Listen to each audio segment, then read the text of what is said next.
Okay. I understand about the... Uh, okay, so looks like we only have... Yeah, so looks like we have four to read. Um, hmm. I do want to read it, but at the same time, I don't want to put you guys through it. I tell you what, fuck it. Let's do it. Okay. Cranston Swords Irregulars return to Clinton after incursion into Free Worlds League. Swords Irregulars have long been known as a centric group of mercenaries, more interested in collecting old arts and artifacts. The recent action on Lorik going toe-to-toe with Wolves Dragoons forced many to re-evaluate that view. The Regulars' return to Clinton from Lorik wasn't celebratory, however, as they found their museum in ashes, and the collection stolen by Marek forces. Missing these past 4 months since, reports of their activity deep in the Free Worlds League, originally thought preposterous, appear true, and this absence was simply another reprisal in the ongoing feud between Snord and Captain General Janusz Marek. The recent absence appears to have been an audacious retrieval run dubbed Operation Junkyard Dog, in which not only regained much of the collection, but dumped a hostage on Katrina Steiner's doorstep, General's cousin. Jason Marek Torensen is now being held for ransom and apparently complaining of hearing loss. No doubt the result of Cranston's daughter's Rhonda and her recently returned musical. Oh, we read this one. The heavy metal one. Yeah, heavy metal one. Highlander. That's it. Okay, if we looked at this one, getting by an inside look into modern day mech markets. No, I don't think we did. With newly produced mechs exclusively sold to the great houses, arms traders that often serve mercenaries, militias, and planetary defense forces rely on battlefield salvage to maintain stock. This leads to an inventory that often mirrors regional forces and is almost always in a state of disrepair. But sometimes a dealer gets their hands on a real gem, whether it's a mech not often available within the nation's borders, a new mech from one of the few remaining factories, or a relic of the ancient Star League. All such mechs are sold as prized rare mechs in many markets across the inner sphere. While some might scoff at these offerings as show room markups on common mechs, eagle-eyed mech enthusiasts can sometimes encounter rare prizes.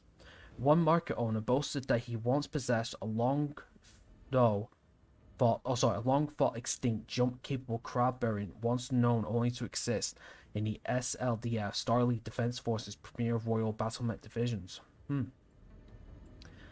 Theft of Banshee battlemech spurs grievance with the Old Crows Mercenary Company. House Karita, at the behest of the 19th Galladon regulars, have filed a grievance within the Mercenary Review Board over a breach of their garrison contract with the Old Crows Mercenary Company. House Karita claims members of the Old Crows broke into a hangar belonging to a Galladon regulars and stole a Banshee battlemech before fleeing Combined Space. The Draconis Combine wishes to reprimand the Old Crows and is seeking to place a bounty on the head of the mercenary group's leader, a man that only goes by the title El Guapo. Comstar, which oversees the operation of the MRB, has said that they have taken any alleged breach in licensed MRB contracts seriously, and are opening an investigation into the incident with the Old Crows. El Guapo could not be reached for comment, but sources close to the mercenary unit has claimed that he has taken the stolen Banshee as his own, and has begun to customize his La Malinche to suit his personal tastes. Ooh. We'll keep an eye on that, see if that's around or not. Archon proposes peace, wishes to unite the great houses. In an official address this morning, Katrina Steiner, Archon of the Lyran Commonwealth, is hoping to bring about a diplomatic solution to the First Secession War. Reports indicate a high-priority peace proposal was sent to all great houses with hopes that the ongoing conflicts could de-escalate. Sources suggest that the first prince of the Federated Sons, Hans Davian, is showing a positive response to the proposal and is willing to enter talks with House Steiner. This could be the start of a cordial relationship between the Federated Sons and the Lyran Commonwealth. As the situation unfolds, we truly hope the other great houses welcome the proposal in the same fashion. Perhaps after centuries of conflict, there could finally be a clear path towards peace in the sphere. And that is what I was on about with the Davian and Steiner spaces becoming the Federated Commonwealth. So, to me, that is starting to because what it is, all this will be yellow, and then also all this will be yellow as well. So it'll just be Liao, Marek, and Kurita at the time.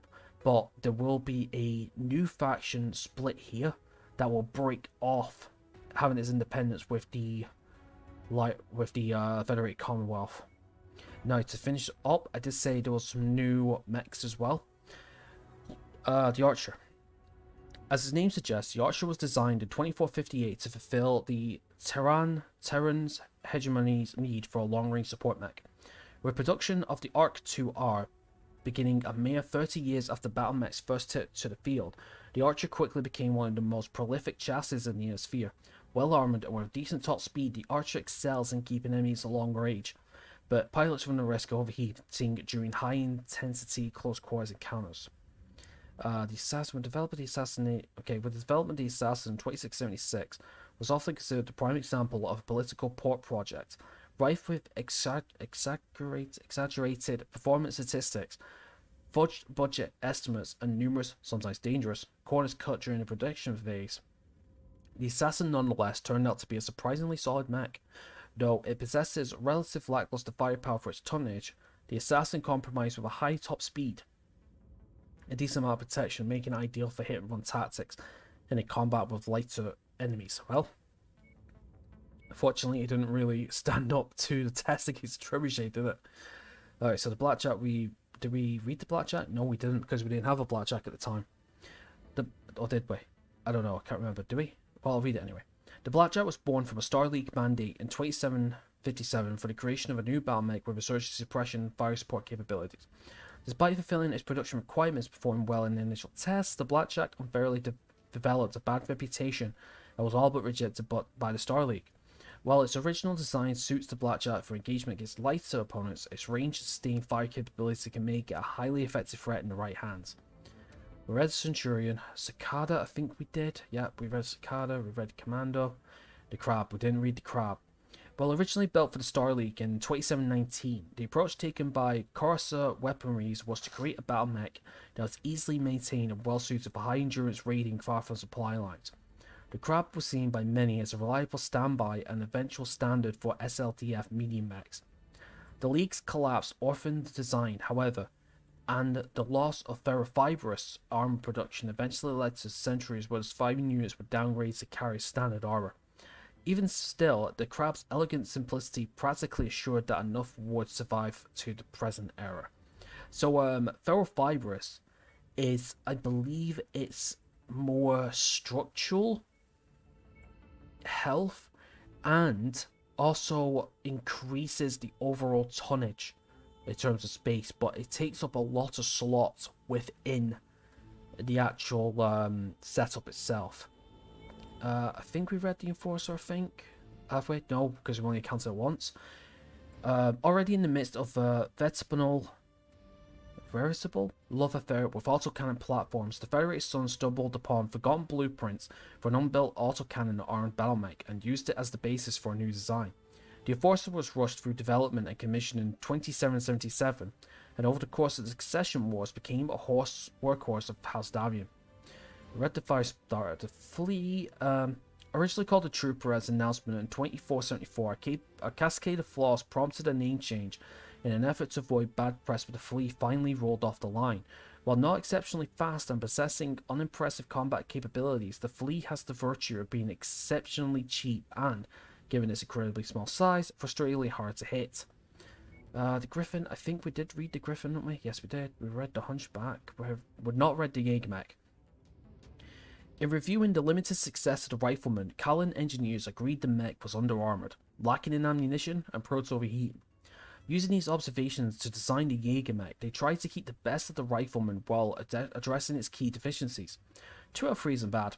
They were able to reduce the ammunition problem and all but eliminate the Rifleman's heat burden, but there was simply no way to increase the mech's armor protection and retrain the same weapons profile. Procurement officers were impressed with the design anyway, and the Jägermech began production in 2774. I think we read the Javelin, we read the Jenner, we read the Locust, we read the Panther. I don't think we read the Phoenix Hawk. A true relic of the Star League era, the Phoenix Hawk was produced in great numbers. A staple of recon lances since its inception in 2568, the basic Phoenix Hawk model has been the standard service of every house military since the fall of the Star League, and is still produced or being reintroduced in almost every successor state. Its mix of speed, jump capability, and laser weaponry make it an ideal scout. Rifleman. Initially conceived as a medium fire support platform, chronic overheating problems plagued the Rifleman following its debut in 2505. A later version corrected only some of the issues, and in 2770, Callan unveiled the heavier RFL-3N Rifleman. Twin autocannons and large lasers provide long-range firepower at the cost of armor, particularly in the rear. Particularly in the rear. Shadowhawk, have I read that? Don't think so. After an unfortunate and costly false start caused by quality and safety issues, the Shadowhawk, now seen throughout the Ionosphere, began production in 2550. With a diverse array of armaments, the Shadowhawk is a highly adapted chassis able to fit into almost any situation where might be needed. Spyro read the Thunderbolt, we've not read. First produced in 2491, the Thunderbolt, or T-Bolt, as it's affectionately known, is a familiar sight throughout the Ionosphere. One of the first mechs designed for planetary assaults, is renowned for its thick armor and heavy firepower. Although later superseded by larger and more advanced designs, the T-Bolt's excellent design and fierce reputation has kept it in production. Trebuchet. Though initially carrying a blistering array of advanced technology to its last-minute entry into the Star League Defense Force ranks in 2780, the Trebuchet was also one of the first battle mechs that went back to the drawing board as a result of the Succession Wars. Redesigned using older technology, so Korean enterprises could continue the manufacturing the chassis into an era defined by scarcity? The Trebuchet is a solid support mech, ideal meant for long-range bombardment. Urban Mech we read. Vindicator, I don't think we did. After the devastation of the First Succession War, the Capellan Confederation was in dire need of battle mechs. Ceres Metals took up the challenge and in 2827 provided a cheap but tough mech that could be mass-produced. Like the proverbial camel, the Vindicator is a committee-designed beast that fills many roles adequately but none of them well. With good jump capabilities, decent armor, respectable heat efficiency, the Vindicator is a capable platform to sustained long-range engagements. And the Wolverine.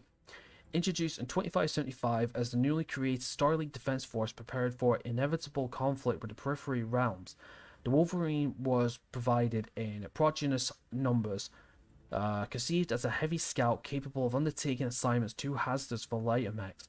The Wolverines have served with distinction throughout the Ionosphere, and that's all the new mechs. So there's still a lot to look up. Look, there's a lot to look up. Quite a bit, actually. So, yeah, fun, right? Who knows what else we'll run into. Okay, so, let's have a look at the map. Right, so, our current objective is to travel to Footfall, right? But what I'm going to do is, I'm going to go back to a Cunning toy. Yeah, we're going to go back to Barstow, I think. Barstow, sorry.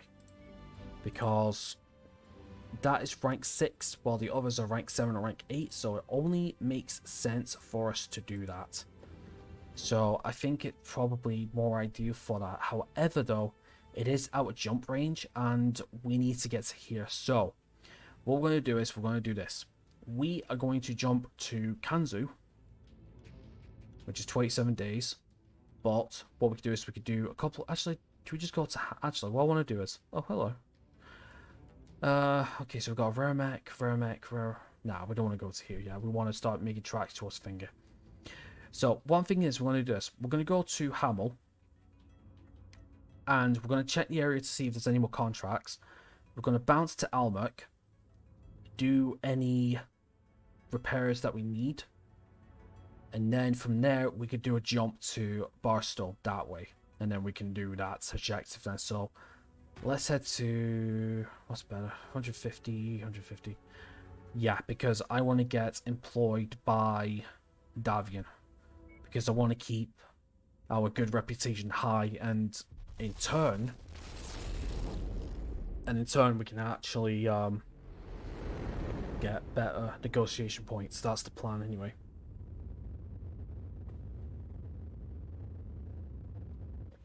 Alright. Check time. Okay. Oh, got transmission. What's this? The trader. Okay. A once noble mech warrior managed into battle under the flag of the Cronus Combine. This warrior represented the best of Cretan ideas, bringing honor, loyalty, and courage onto the battlefield. Unfortunately, this warrior has abandoned the Bushido code. Not only did they lose their way, they corrupted other sons and daughters of the dragon with the false promises of Davian protection. These defectors has crossed the enemy border and currently beyond our reach, but are not beyond yours. 2-star systems house known Kurita's defectors. We request you raid both worlds and purge them of the cowards.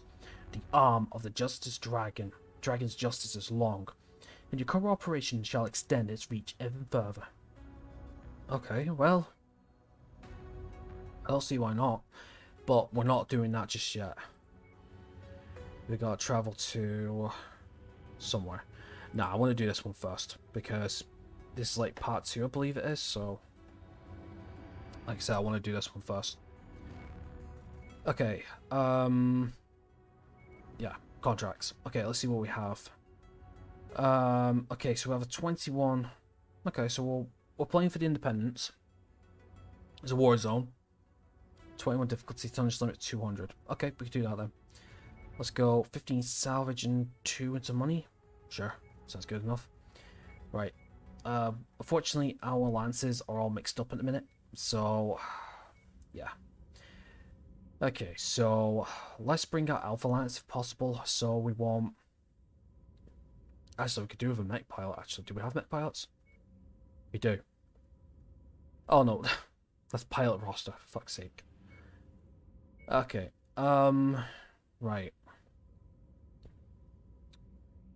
Okay, Phoenix Hawk. Trebuchet. Right, so Centurion's out. Archer. And I need a 45 tonner.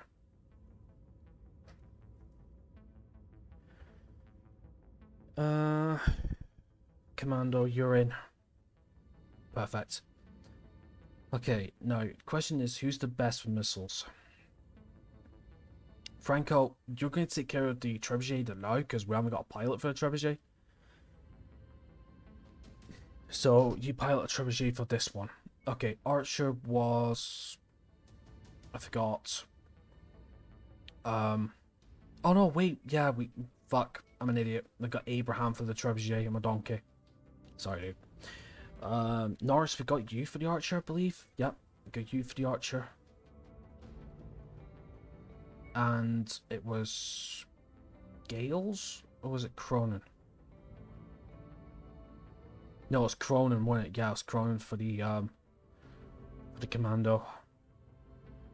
See, I'm all mixed up between my lances now. But sometimes you just gotta work with what you got, really. Alright, Phoenix Hawk, Trebuchet, Archer, Commando. Let's try it. Oh, 190 out of 200. It's doable.